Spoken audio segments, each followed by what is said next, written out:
roundish glasses and a white shirt. Today we are going over uh, transitioning for youth. Um, so I guess I will ask everybody the, f- the first question, which is um, what what is your center doing for youth transition, or what would you want to do?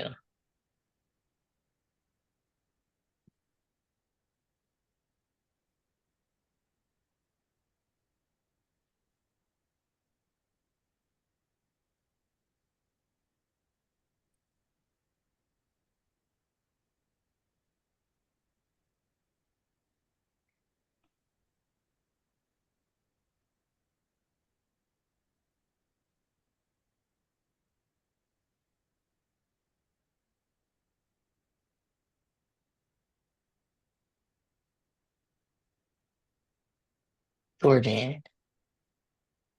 Hey y'all, I'm Jordan. I'm from Disability Rights and Resources in Charlotte, North Carolina. Um, Something that we're doing now with youth that I'm really excited about. We've just worked out a school year's worth of field trips to our center with one of the local high schools, and they'll be doing all sorts of like transition-oriented sessions on employability skills, different independent living skills, and possibly some travel training.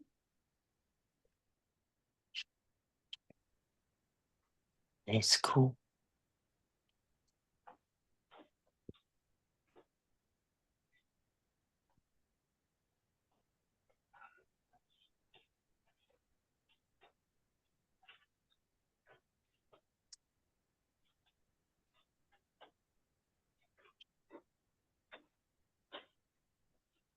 What do you think is the key? Sorry, my cat.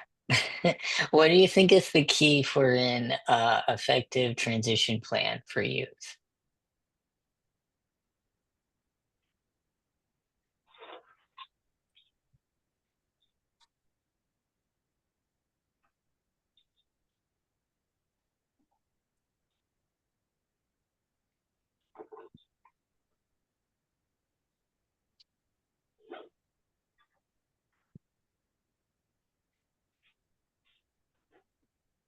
Aaron says always get the youth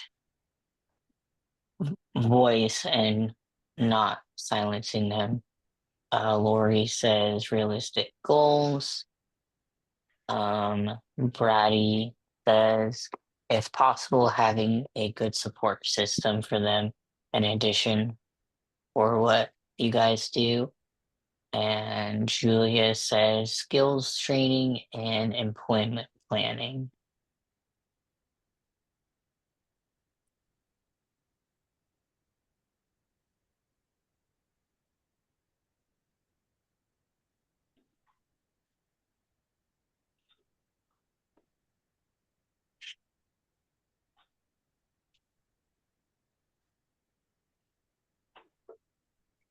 Um, how would you involve youth? And oh, Barbara says that they are setting up job shadowing. That's cool. Rosa says independent living skills and more affordable housing.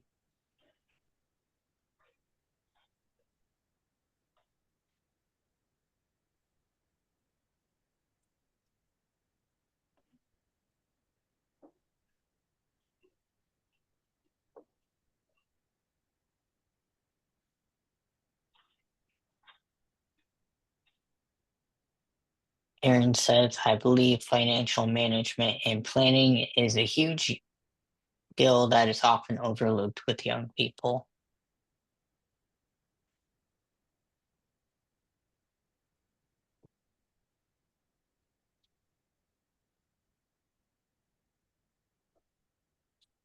And also feel free to speak up or raise your hand if you'd like to share and share a little bit more about your programs. I am seeing that a lot of people in the chat that are participating are actually the person that's providing these these kinds of trainings to folks. So if you could tell us a little bit about your programs and how they're meeting these needs.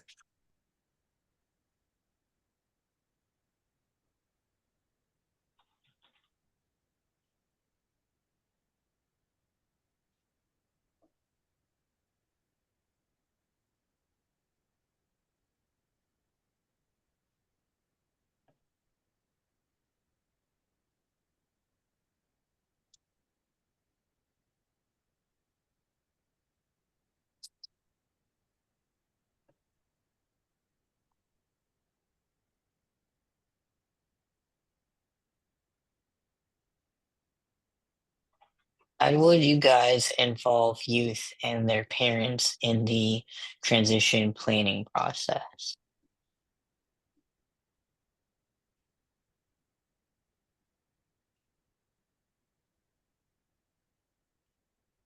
Hi, this is Erin from ARI. We primarily provide youth self-advocacy classes to youth with disabilities, and that's all types of disabilities. So when we initially reach out to the youth, that often involves parent interaction as well, or guardian interaction if that's the case. And we always emphasize the objectives for the youth and the goals that, we are required to, teach them by the end of the course. And also emphasize that this is an opportunity to learn through action what self-direction means, and that having and building those skills for making independent choices is going to be useful no matter what the youth decides to do. If they decide to work or to go to school, whatever their path is, we want to emphasize choice and the independent living philosophy. And our courses are also taught by peers. So we emphasize that as an asset and a part of our program as well. Cool. Leland says their goal is to get back into schools to help students and parents advocate during their IEPs to hopefully give them additional support and let them know we are here to help once they get out of high school. I also think it's important to have solid partnerships with organizations that may be able to provide specialized training that ourselves aren't able to provide at this time. What kind of organizations were you thinking about, Leland? Thanks, Harm. This is Leland. I'm talking about a lot of the employment service agencies that are out here in Hawaii, especially if they're specialized in doing pre-eds and work skills training in a way that we're not able to. I really foster those relationships so I can say, hey, this organization would be a really great fit for you for the employment side. We can help with the independent living skills side, or just a way to make sure that they're getting as many resources out there as possible to hit all of the different needs that they have for their goals. Thank you. Yeah. Um, I also think that with employment specifically and going to partner with organizations with employment, that maybe trying to do like a variety of resources rather than just one type of partnership. Um, so for example, Department of Rehabilitation is one for people with disabilities, and it's one that centers focus on a lot. But if you have other employment resources in your area, um, I think that it's good to like look for multiple different uh, partnerships, even if they don't necessarily focus on disability specifically. I think that as centers of independent living, you can also um, try to partner with other organizations to kind of teach them independent living and teach them about people with disabilities. Um, and then they can also become more inclusive if they're not already. Um, I think that um, focusing on one type of resource or organization can kind of um, limit us as people, kind of, because if you're only given one choice and then that choice isn't um, as you know fruitful, then you're like, well, what am I gonna do now? Um, so I think it's good that you are trying to um, focus on partnerships and um, trying to figure out like what types of resources that the youth need.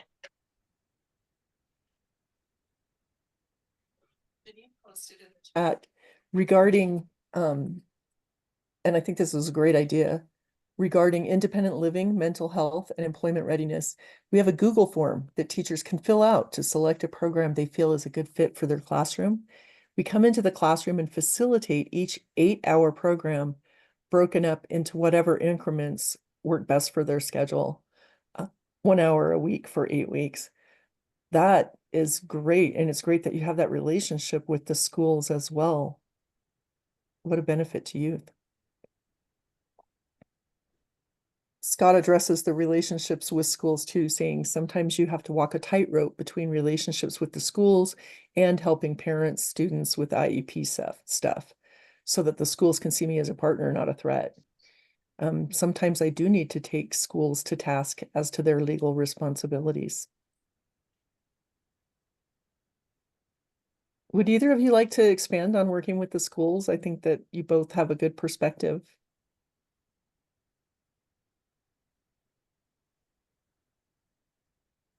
Oh, I see. Raphael,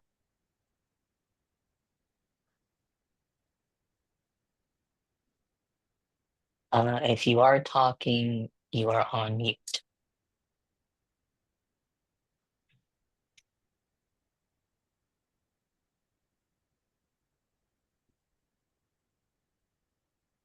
Raphael?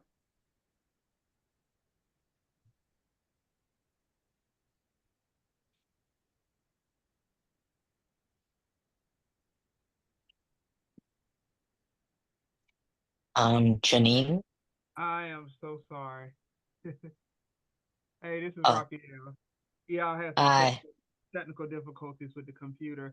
However, yeah, I apologize, but good afternoon. I am at Walton Options, and a few things just as what we're trying to do with the schools. We have started now, going into more middle schools.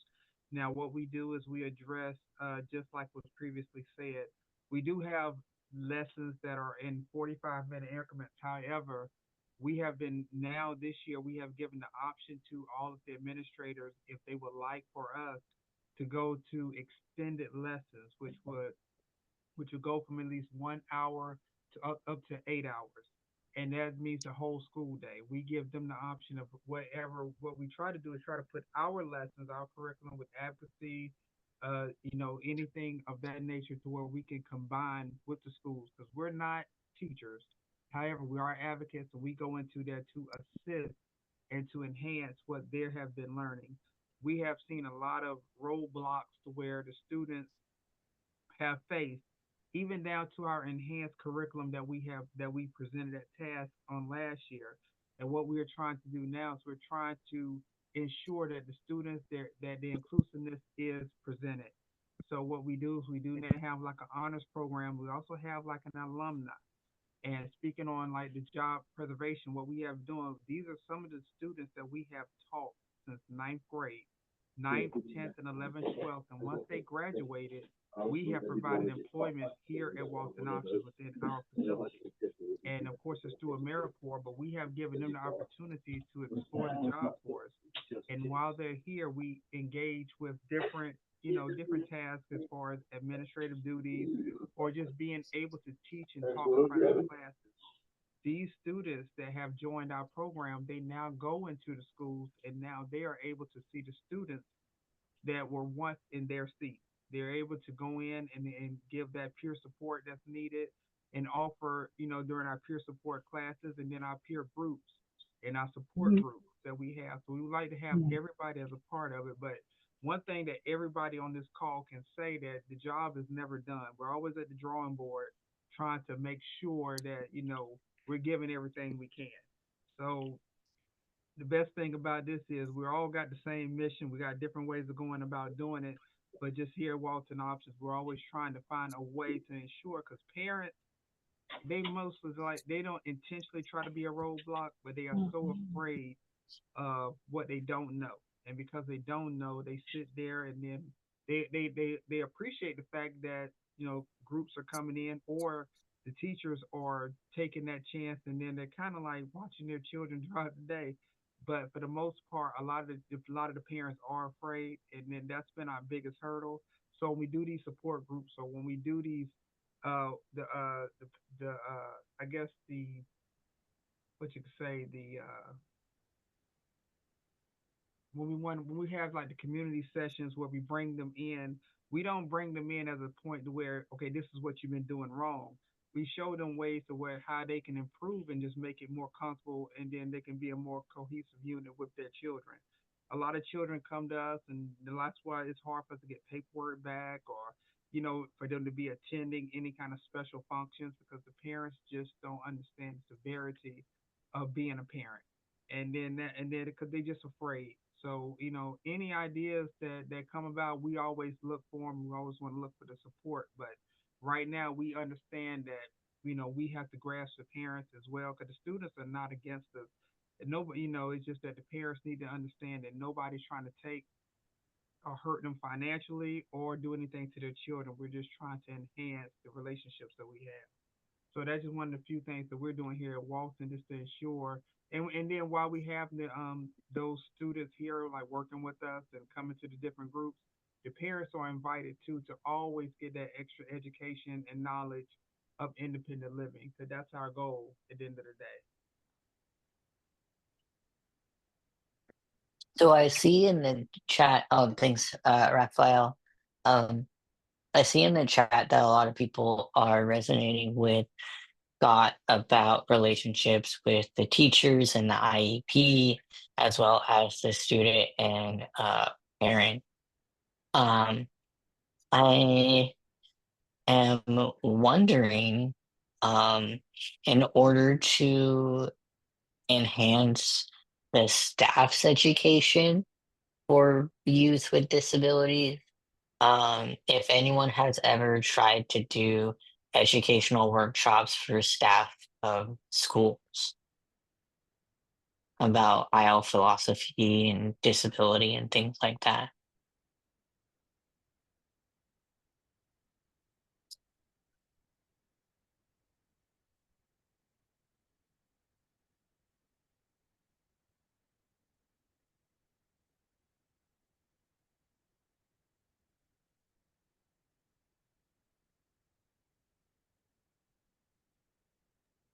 Harm, this is Leland.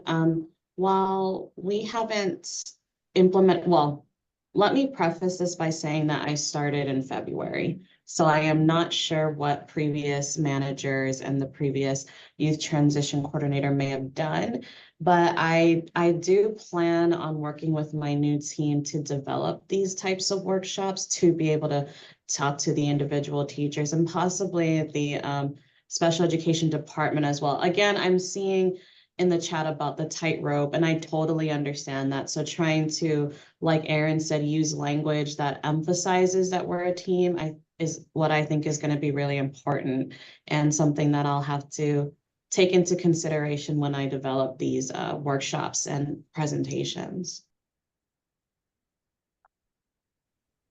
This is Renee. I'm calling from Michigan. Um, I really appreciate this conversation. I'm in the beginning stages of developing some programming, specifically looking at some individualized coaching with youth and or families. I happen to be blind, visually impaired, and working with the local special ed, in particular with that population. And definitely seeing some of the territoriality that is mentioned in the chat in terms of, you know, um, maybe some protectiveness from the school system who kind of don't really understand what our role is or could be, and who kind of like have that kind of defensiveness. So I definitely appreciate the comments about, working as a partner. I'm just starting to develop a relationship. I think um, the impression has been, with the TVIs, which is Teachers for the Visually Impaired, is that, the CIL um, is not a resource. They don't really have anything to offer. And at the same time, being a little bit kind of closed off in terms of working together. So it's definitely been a challenge. I love all of the work that other folks are doing. Um, but I think part of it is just working together and then finding that those places and the schools that are wanting to collaborate. Um, and um, that's always difficult in any endeavor. Um, so I think it's important to educate both youth and families as well as the schools on, what we have to offer. Um, that we're a resource outside of the education system, to help navigate decision making. We're not a medicalized approach, but we're here to provide all of our lived experience in guiding folks to making choices about how they want to direct their lives going forward. So, um, anyway, I just wanted to say I'm kind of trying to develop an individualized approach, and just really interested in hearing everyone's feedback. Thank you. Has anyone ever read the book Negotiating the Non-Negotiable by Daniel Shapiro?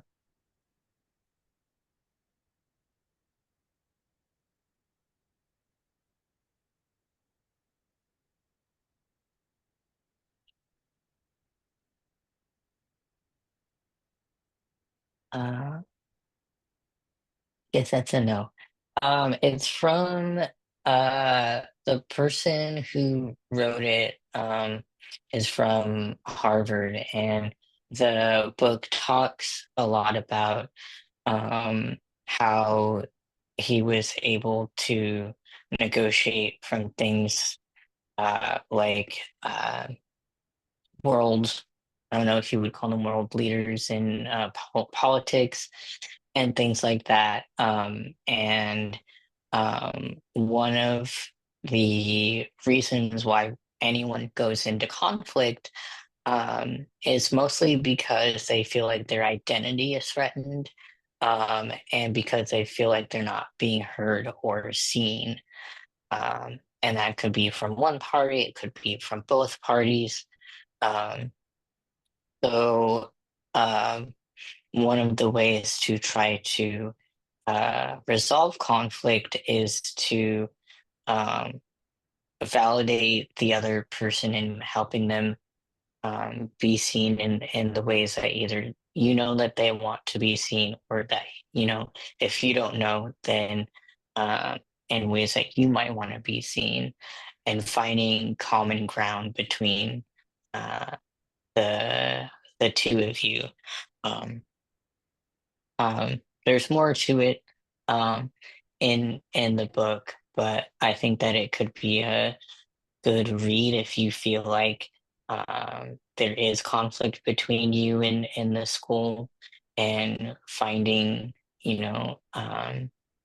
ways to help that, like coping strategies, uh, and how to talk to the staff or anyone. I'm gonna put the name in the chat.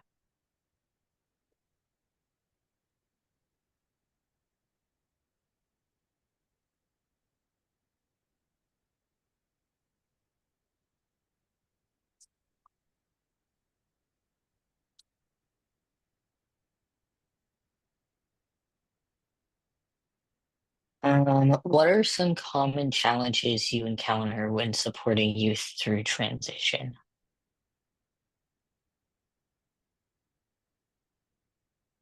Oh, Ashley said that they are in program development phase and have some questions about how many youth are served and amount or type of contact their other programs may have.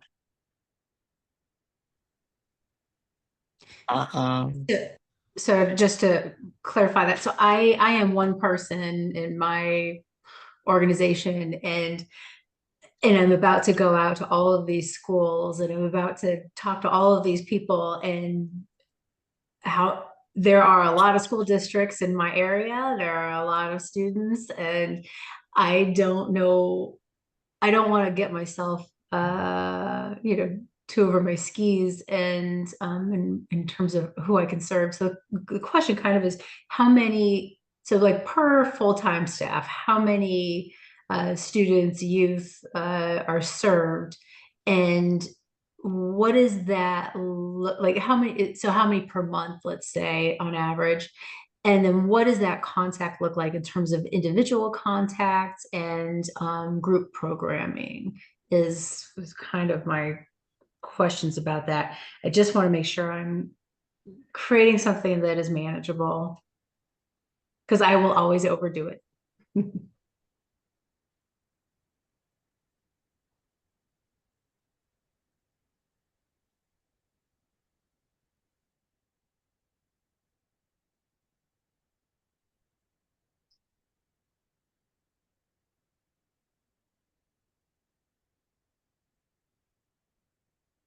Ashley, if I can just address, when I was a program manager at ASIL, we had a youth program, and we also only had one staff person in each area that could work with the youth program, and it was not their full-time job.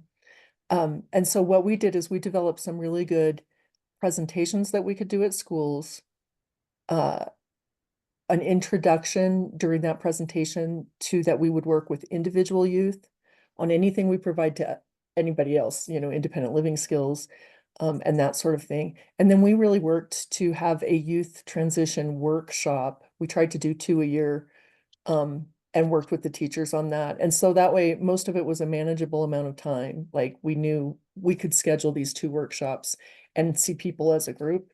So we just really let the students know and the teachers know that we would work with individuals. And I'm not saying it's an ideal program, because we didn't get a lot of individuals. We worked on maybe 2 IEPs in a year. But it was a little bit more manageable for us to put together both a presentation and then a youth transition curriculum for a workshop. That's just my own experience.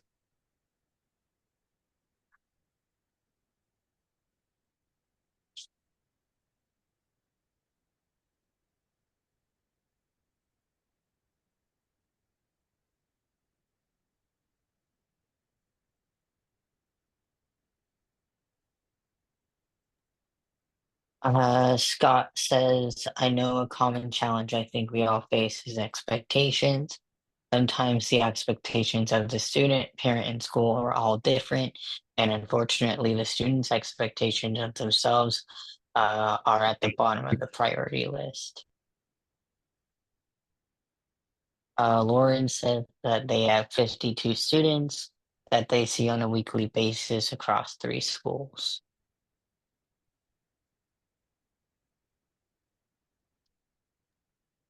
I think some of the biggest barriers we face are one, making connections with the youth individually. So if we have shared experience in terms of disability and other lived experience, we're going to create a stronger relationship.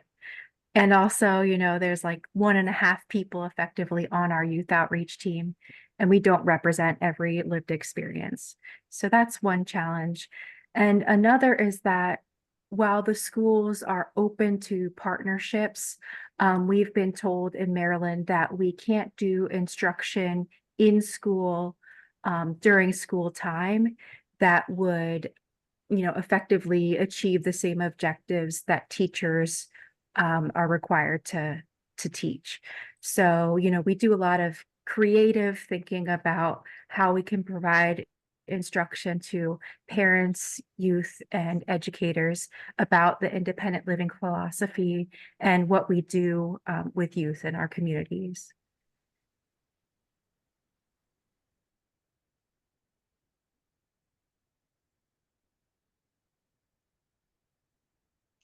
Um,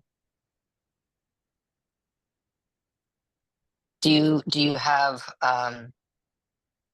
your support with the youth to kind of strengthen that connection, at least for staff and youth, for yourself at yourself?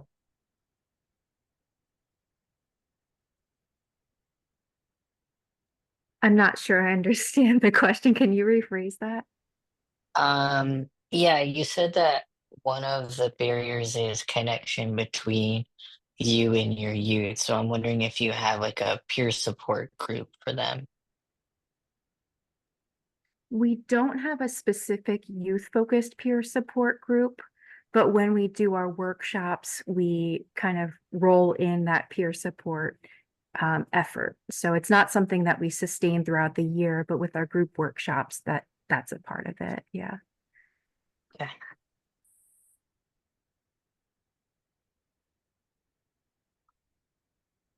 I just want to highlight from the chat. Lauren said, I have 52 students that I see on a weekly basis across 3 schools. I just want to say, wow, like that's a lot.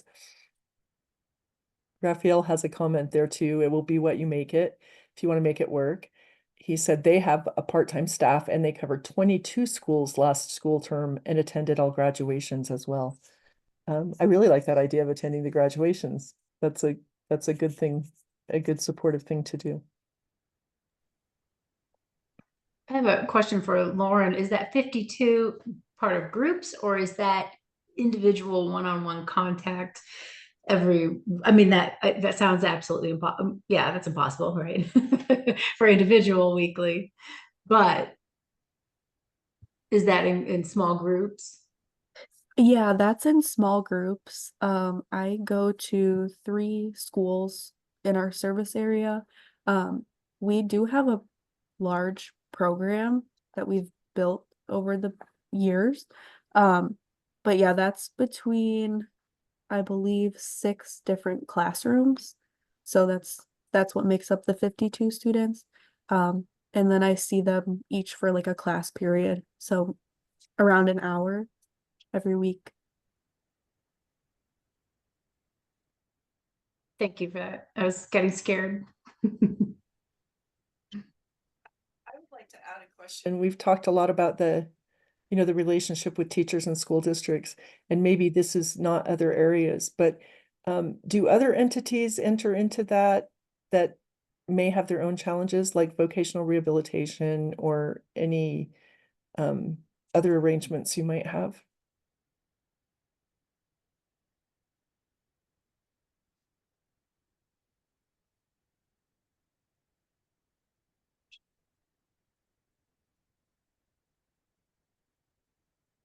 Who was that question to? Was that?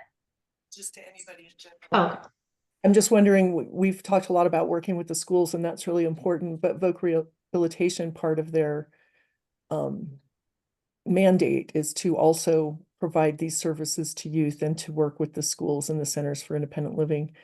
And I'm just curious if that relationship is going well for people, or Whatever that relationship is, if anyone else is.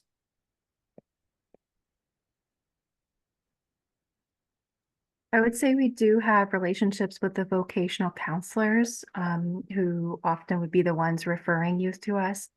And also that can be a challenge because we see some turnover. So it's like, restarting relationships oftentimes from year to year.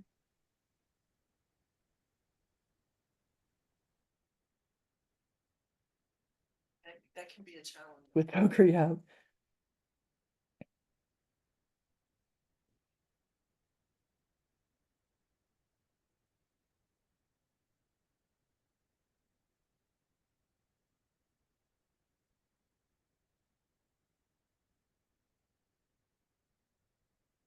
In the chat, Scott's Turning returning. to that idea of how do we cover all the students?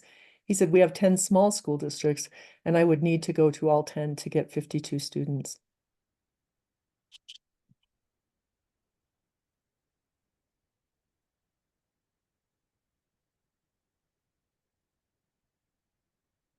How do you guys assess the skills and interests of your youth to help with their transition?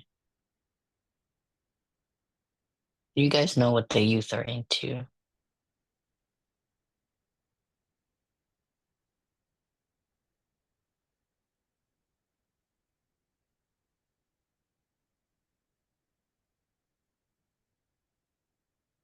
Y'all keep up with the slang?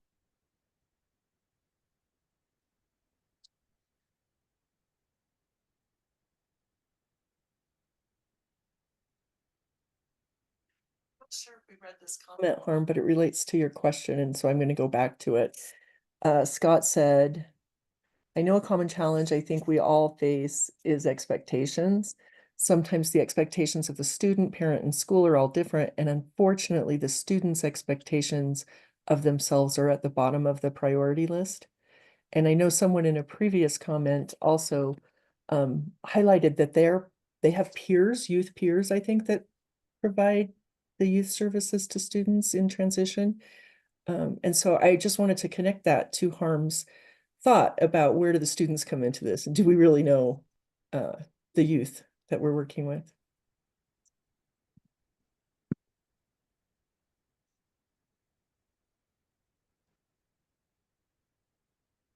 As a SIL, how would you try to um, help the youth expectations of themselves and give them confidence that they're able to do what they want to do?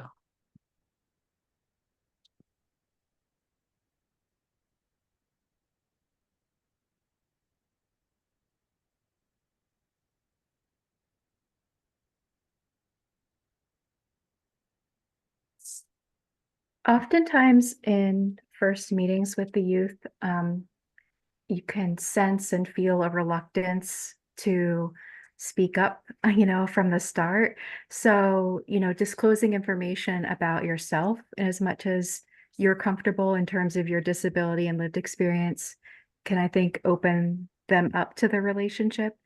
And also, in every way possible, allowing them to make choices and feeling comfortable with taking pauses and breaks for them to really express themselves.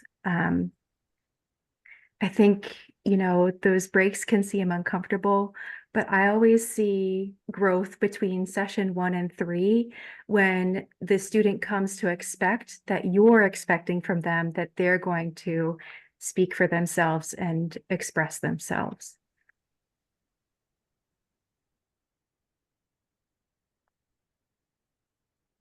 I'm gonna jump in just for a moment. We have about 15 minutes left, and I want to just remind you that a brief survey is going to pop up at the end of the session that we have today, at the end of our conversation. And I really, really would appreciate it if you fill out that survey so we can get your feedback on what we've talked about today. And it will influence future sessions, which I'll talk about a little bit at the end of this meeting. But I just wanted to jump in and give you that 15-minute time slot and remind you about that survey.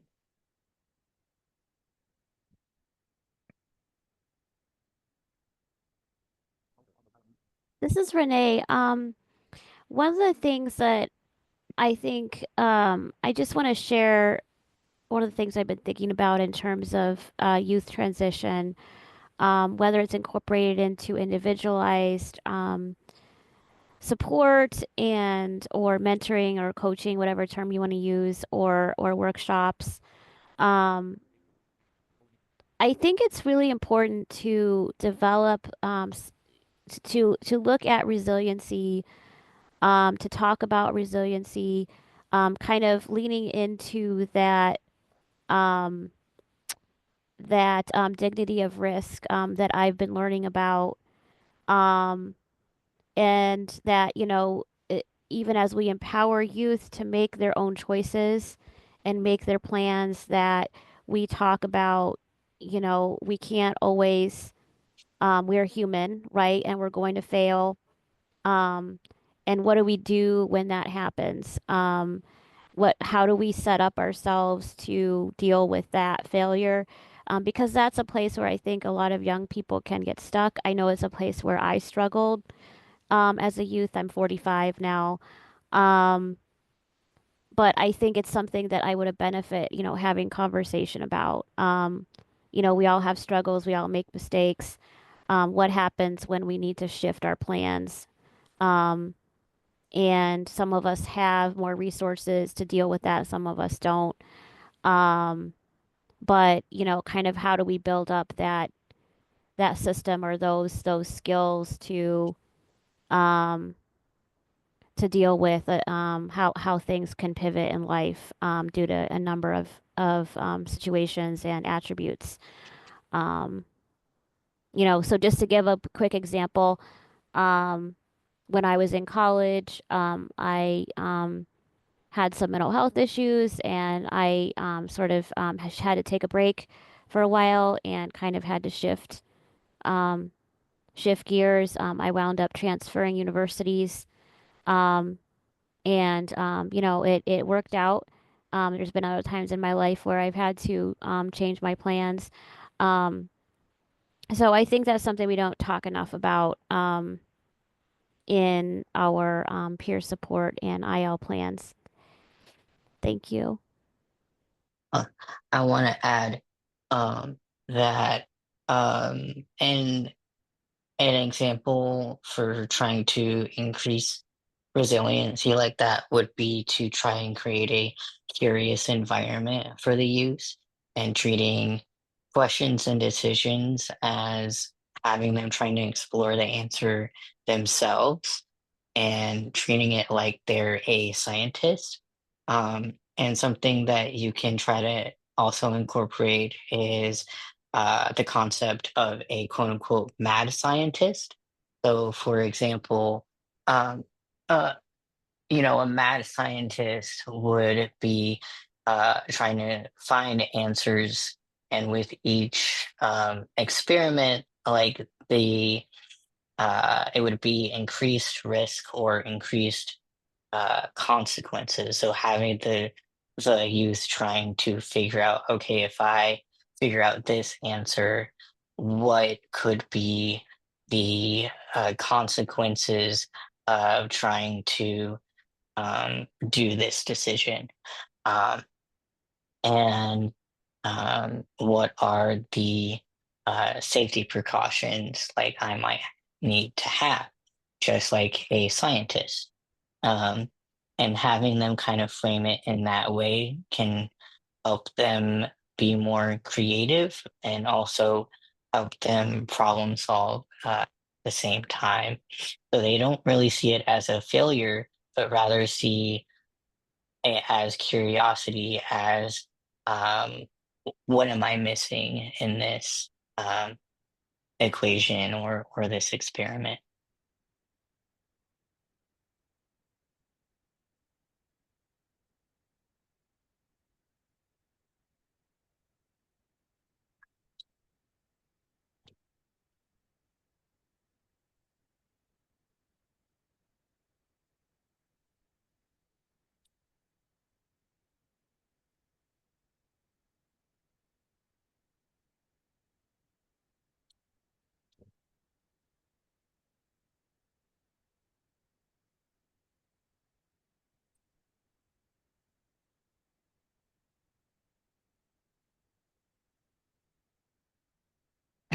Since we only have like 10 minutes left, does anyone have anything that they want to bring up that is challenging to them, that they want peer support for themselves?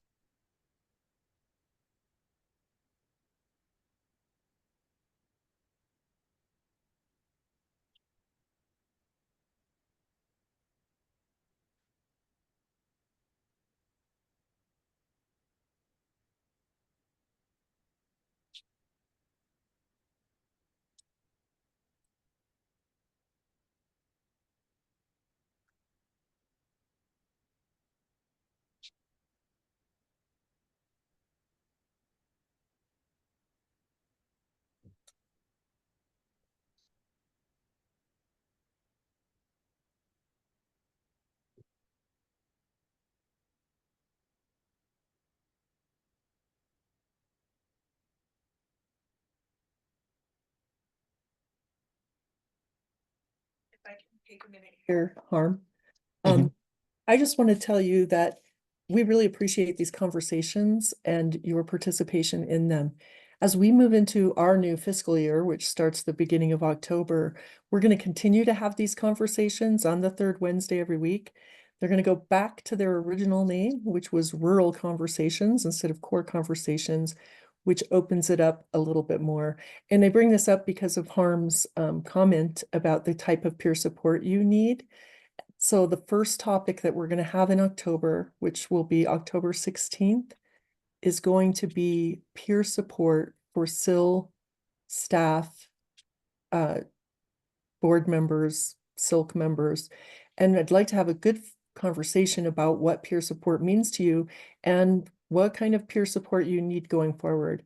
From that, we'll develop a plan for the topics that we're going to do through the next 6 months or so.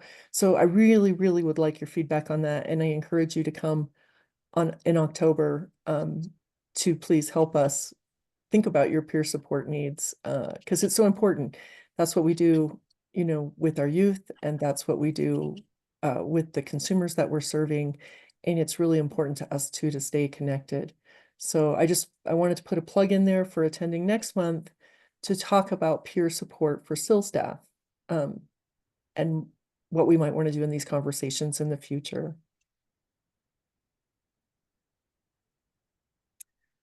Also, I want to thank All of you for the great conversation today. Thank you, Harm, for the great facilitation on this important topic. We're going to be sending out that email that I told you about in a week or so. We don't send it to anybody but the participants and registrants for this discussion, but it will have the transcript in case there's information that you want to revisit there, the recording, and any of the resources that have been shared in the chat. Our next rural conversation, as I said, is October 16th. And Harm, if you want to take a few minutes and talk about the youth resources that are coming up, the peer support for both staff and youth that you have going on. Yeah, let me look at the calendar. So there is a Youth Coordinators Connect, which is happening on October 1st. So that's for youth coordinators of SILT to get together and have peer support within, you know, yourself and talk about what you're doing with your builds or in your youth program, brainstorm ideas and get support. And then there is the youth peer support. And the next one will be October 22nd. And there we talk to the youth about any support that they need. Sometimes there is a topic if one was voted on the time before by the youth, and it's pretty low key. I mean, both groups are. So Youth Coordinators Connect for staff is on October 1st, and the Youth Peer Support for Youth is on October 22nd. Thanks, Harm. Just to remind you too. No small thing, April's conference is coming up on October 11th in Chicago, and we hope to meet some of you there. I'm going to take just a minute to share my screen. I just want to remind you that these core conversations have been one second. These core conversations have been a partnership between April and the ILNet. The ILNet is supported by certain grants, and they've provided generous grants for us to provide this programming throughout the year. So remember that you're going to have the survey pop up at the end of this, and we really hope you'll take the opportunity to fill that out. Thank you so much, and we will see you next time. Bye, everybody. Bye-bye.